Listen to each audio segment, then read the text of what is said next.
कहानी के शुरू में हमें एक लड़के को दिखाया जाता है जो अपने भाई को ढूंढते हुए एक पार्टी के अंदर आ जाता है, जहां उसे पता चलता है कि वो अपने आप को एक कमरे में बंद कर लिया। फिर वो उस कमरे का दरवाजा तोड़ के उसके भाई को बाहर निकालता है। उसके बाद उसका भाई ने एक चाकू से उसके भाई को मार के खुद भी अपने आप को मार देता है। फिर हमें एक लड़की को दिखाया जाता है जो अपने पापा के साथ रहती है। उस लड़की का नाम है मिया, जो अपने पापा से बात कर रही थी। तभी उसे एक कॉल आता है, फिर वो तुरंत वहाँ से निकल जाती है। फिर हम देखते हैं मिया किसी रायल नाम की लड़के को पिक करने जा रही थी, क्योंकि उसकी बहन उसे पिक करने के लिए नहीं आया था। फिर वो उसे लेके जा रही थी, तभी रास्ते में एक कैंगारू दिखती है जो रोड के बीचों बीच जख्मी पड़ा हुआ था। उस जानवर को इस हालत में देख के दोनों को बहुत अफसोस होता है, लेकिन वो इग्नोर करके घर आ जाता है। रायल अपनी बहन जेड से बहुत गुस्सा थी, क्योंकि वो उसे पिक करने नहीं आई थी। तभी हमें पता चलता है कि जेड मिया का दोस्त थे और उसे भाई को पिक करने के लिए गई थी, और आज उसकी मॉम की डेथ एनिवर्सरी भी है, जिसके कारण वो बहुत दुखी हो जाती है। और साथ में हमें यह भी पता चलता है कि जेड का एक बॉयफ्रेंड है जिसका नाम डैनियल है, और ये डैनियल कुछ साल पहले मिया की बॉयफ्रेंड रह चुकी है, यानी वो एक उसका एक्स है। फिर हम देखते हैं जेड अपने मम्मी से परमिशन लेके मिया के साथ पार्टी करने के लिए बाहर जा रही थी। तभी वहाँ पे रसेल भी खड़ा हुआ था। जेड अपने भाई को जाने के लिए मना करती है, लेकिन वो उसे ब्लैकमेल करने की कोशिश करता है कि मम्मी को बता देंगे कि वो उसे पिक करने के लिए नहीं गई थी। फिर वो तीनों निकल जाते हैं। फिर वो लोग जॉस नाम की एक लड़के के घर पहुंच जाते हैं, जहाँ पे और भी दोस्त मौजूद थे, और वहाँ पे डैनियल भी आ जाता है। जॉस के पास एक हाथ है जिसके जरिए वो आत्माओं से बातें कर सकता था, और ये लोग इसी के साथ एंटरटेन करते हैं। ये हाथ जॉस का था, इसलिए शुरुआत बार बार उसी से होता था। तभी उन्हीं में से कोई दूसरे को शुरुआत करने के लिए कहता है, जिसमें मिया अपना हाथ खड़ी कर देता है। तभी मिया को एक कुर्सी में बांधकर उसी हाथ के सामने बैठा दिया जाता है। फिर एक मोमबत्ती जलाकर उस हाथ को पकड़कर कहना होता है कि टॉक टू मी। तभी मिया के सामने एक आत्मा आ जाता है, जिसे देख के मिया डर जाती है, और ये देख के बाकी सब लोग हंसने लगता है। सबको हंसते हुए देखकर मिया दोबारा ट्राई करती है और उस हाथ को पकड़कर कहती है टॉक टू मी। तभी उसके सामने एक और आत्मा आ जाती है। इनकी बातचीत से हमें पता चलता है कि 90 सेकंड के अंदर ही इस हाथ से अपना हाथ छुड़ा लेना चाहिए, नहीं तो कुछ भी हो सकता है। आत्मा को देखकर मिया कहती है कि मुझ में समा जाओ। तभी वो आत्मा उसके अंदर समा जाती है। उसके बाद हम देखते हैं मिया रायल की तरफ उंगली रख के एक दरवाजे को दिखाते हुए कहती है कि वहाँ पे एक आदमी खड़ा है जो तुम्हें मारना चाहता है, भागो भागो भागो। ये सब सुन के रायल बहुत डर जाता है और बाकी लोग हंसने लगते हैं, क्योंकि उन्हें ये सब देख के बहुत ही मजा आ रहा था। तभी वो दरवाजा अचानक खुल के फिर से जोर से बंद हो जाती है। ये देख के रायल बहुत डर जाता है।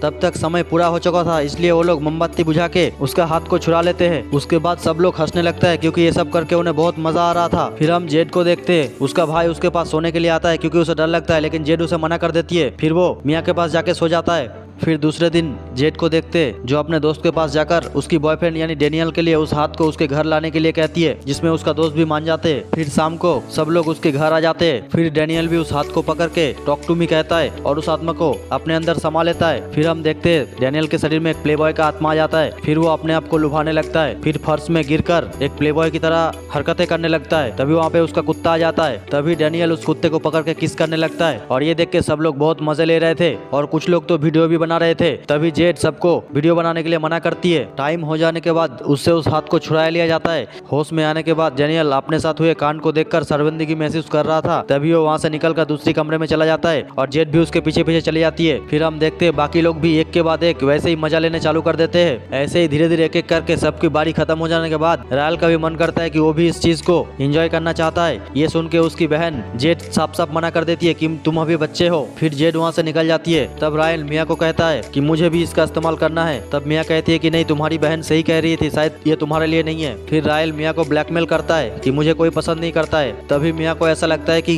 क्यों ना हम उसे 50-60 सेकंड के लिए उस हाथ को पकड़ने देते हैं, जिसमें रायल भी राजी हो जाता है। फिर वो लोग रायल को वहाँ बिठाकर कुर्सी से बांधकर उस हाथ को पकड़ा के वैसे ही करने के लिए कहता है जैसे सब लोग करते हैं। तभी रायल के अंदर मिया की मॉम की आत्मा आ जाती है। ये सुनकर मिया बहुत इमोशनल हो जाती है। उसकी मम्मी कह रही थी कि बेटा मुझे माफ कर दो, हम तुम्हें छोड़ के जाना नहीं चाहते थे, लेकिन एक हादसा हो गया। तभी 60 सेकंड कंप्लीट हो चुका था, लेकिन मिया अपनी मॉम से बात करना चाहती थी, इसलिए उसे बंद करने के लिए मना करती है। फिर मिया रो रो कर अपने मॉम से बात करने लगती है। टाइम बहुत ज्यादा हो जाने से उस आत्मा ने रायल के ऊपर काबू पा लिया था, जिसके कारण रायल अपने आप को बहुत चोट पहुंचा रहा था। ये सब देख के सब लोग डर जाते, वो लोग कुछ कर पाते। तब तक रायल अपने आप को बहुत चोट पहुंचा दिया था, जिसके कारण उसको हॉस्पिटल में एडमिट करना पड़ा। मिया जब रायल को देखने के लिए जाती है, तब उसकी मम्मी उसे मना कर देती है, क्योंकि उसके वजह से ये सब हुआ था, इसलिए वो रोने लगती है। तभी डैनियल आके उसको संभालता है और ये भी कहता है कि मैंने अपने पापा को झूठ बोलकर यहाँ आया था, इसलिए मैं अभी अपना घर नहीं जा सकता। तभी मिया डैनियल को अपने साथ लेके अपने घर चला जाता है। और इधर हम रायल की मॉम को देखते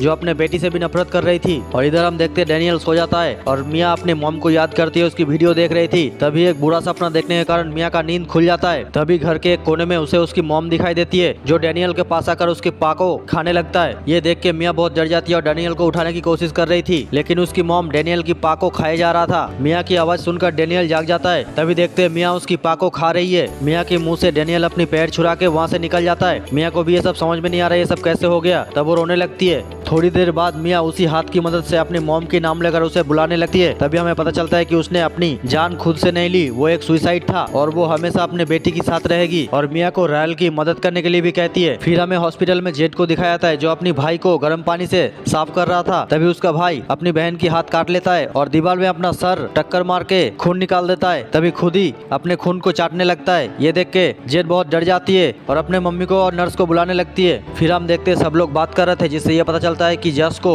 वो हाथ किसी पार्टी में डकेट नाम की एक लड़के से मिला था। फिर वो लोग उसके भाई से मिलने के लिए चले जाते हैं लेकिन उसका भाई भाव नहीं देता और एक बस में चढ़ जाता है। तभी मियाँ के पीछे पीछे बाकी सब लोग उसके पीछे चढ़ जाता है। तभी मियाँ कहती है अपनों का खोने का दर्द मुझे पता है। तभी वो आदमी कहता है उस हाथ के वजह से उसका भाई अब इस दुनिया में नहीं है। ये सब सुन के जेड बस से उतर जाती है। उसके पीछे उसका दोस्त लोग भी उतर जाता है। तभी सब लोग मियाँ को दोषी ठहरा रहे थे कि उसी की वजह से ये सब हुआ है। तभी मियाँ कहती है कि फिर से वो रसेल के साथ इस हाथ को जोड़कर उसे आजाद करना चाहती है। इसमें जेड भड़क जाती है क्योंकि वो दोबारा उसके भाई के साथ ऐसा नहीं करना चाहती। तभी मियाँ कहती है हमें कुछ तो करना पड़ेगा और इसीलिए जेड मान जाती है और वो लोग फिर से हॉस्पिटल पहुंच जाते हैं। फिर वो लोग हॉस्पिटल में उसकी भाई का हाथ उस हाथ से जोड़कर दो बार उसकी आत्मा को उसके शरीर से बाहर निकालने की कोशिश करता है लेकिन ये लोग इसमें भी नाकाम रहते हैं। तभी मियाँ खुद उस हाथ से अपने हाथ को जोड़कर उसकी भाई के नाम से उसको भाई को बुलाने लगती है। तभी अचानक उसके सामने एक छोटी बच्ची आ जाती है जो कहती है कि मैं तुम्हें इसके पास लेके जा सकता हूँ, तुम मुझ में समा जाओ। तभी मियाँ देखती है कि बहुत सारे बुरे आत्मा मिलकर उसके भाई को परेशान कर रहा था। ये देख के वो बहुत डरने लगती है। तभी बाकी दोस्त लोग उसका हाथ छुड़ाकर उसे आजाद कर देता है। रासेल के बारे में जानने के बाद उनके दोस्तों को भी बताता है और खुद रोने लगती है। फिर घर आ जाती है। मियाँ घर आने के बाद पता चलता है कि उसकी माँ मरने से पहले एक चिट्ठी छोड़ के गई थी जो उसके पापा आज तक उसके सामने नहीं रखा। फिर उसका पापा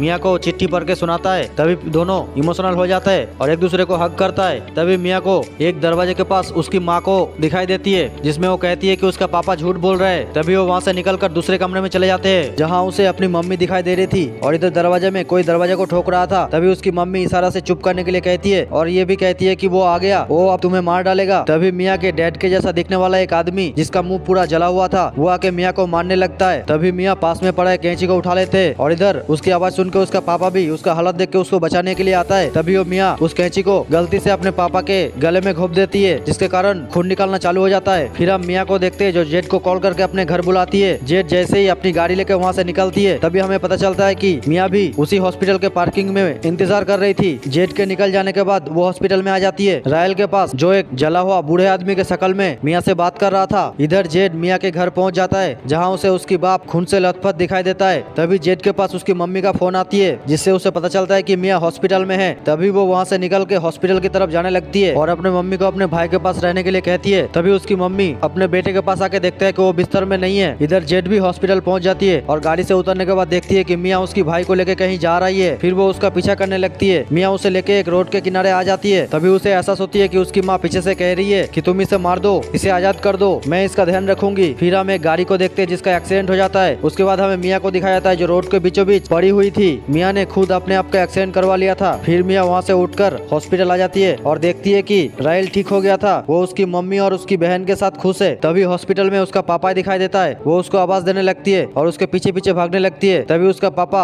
एक लिफ्ट के अंदर चला जाता है। वो वहाँ पहुँचते ही पूरा जगह अंधेरा हो जाता है। फिर मियाँ अपने आप को एक अंधेरे दुनिया में पाती है जहाँ पे एक कैंडल लाइट जल रही थी। मियाँ उस मोमबत्ती के पास जाते ही उसे एक हाथ नजर आता है। फिर वो उस हाथ को पकड़ लेती है। फिर हम देखते हैं दूसरी तरफ कुछ लोग बैठे हुए थे। उसमें से एक आदमी मियाँ का हाथ पकड़ा हुआ था। इसका मतलब मियाँ की अकाल मृत्यु ने उसको भी उस दुनिया में पहुंचा दिया था, शायद किसी और को बर्बाद करने के लिए। और इसी के साथ ये मूवी यहीं पे खत्म हो जाती है। दोस्तों आप लोग अभी तक मेरे साथ इस वीडियो को एंजॉय कर रहे हो तो प्लीज इस वीडियो को लाइक और चैनल को सब्सक्राइब जरूर कर लेना।